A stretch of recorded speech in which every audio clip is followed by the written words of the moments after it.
అక్రమ నిర్మాణాలతో రోగాల పాలవుతున్న రాజీవ్ గృహకల్ప కాలనీ వాసులు రంగారెడ్డి జిల్లా శేరిలింగంపల్లి డివిజన్ 106లో కొంతమంది ఎలాంటి అనుమతులు లేకుండా నిర్మాణాలు కొనసాగిస్తున్నారు. జీహెచ్ఎంసీ అధికారులు సిబ్బంది చర్యలు తీసుకుని ఇండ్ల మధ్య ఉన్న మట్టిలో నుండి క్రిమి కీటకాలు రావడంతో ఇబ్బందులు ఎదుర్కొంటున్నారు. వెంటనే ఇంటి యాజమాన్యం చర్యలు తీసుకోవాలని డిమాండ్ చేస్తున్నారు.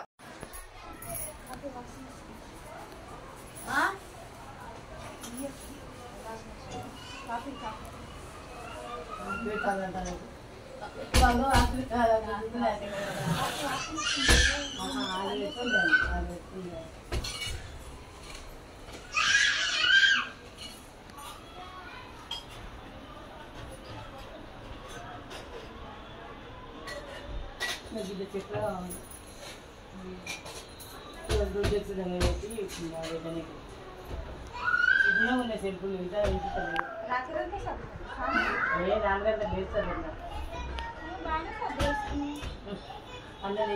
దానికి చేసిండు అన్నీ అడిగి తెప్పించిండు గదిలో కూడా కట్టిండు అప్పుడు సైడ్ రాలేదు గది కదమంటే సామాన్ కట్టమంటే ఇట్లా కట్టమంటే సీజన్లో అది కట్టి కట్టించిన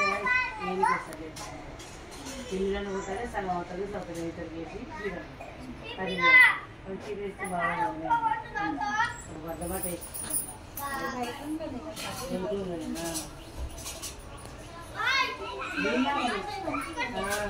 వాడు ఇక్కడ గవర్నమెంట్ ముందలు పెట్టిండారు అవతల పెడితే వంట సామాను వంటకి బాగుంటుంది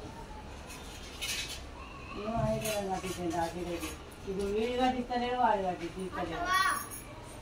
ఇది కట్టించినేమో కూలిపోని కానీ కేసీఆర్ కట్టించినవి రేవంత్ రెడ్డి ఏమో అసలే ఇస్తలేదు అది మురిగిపోతే కూలిపోతుంది వాడు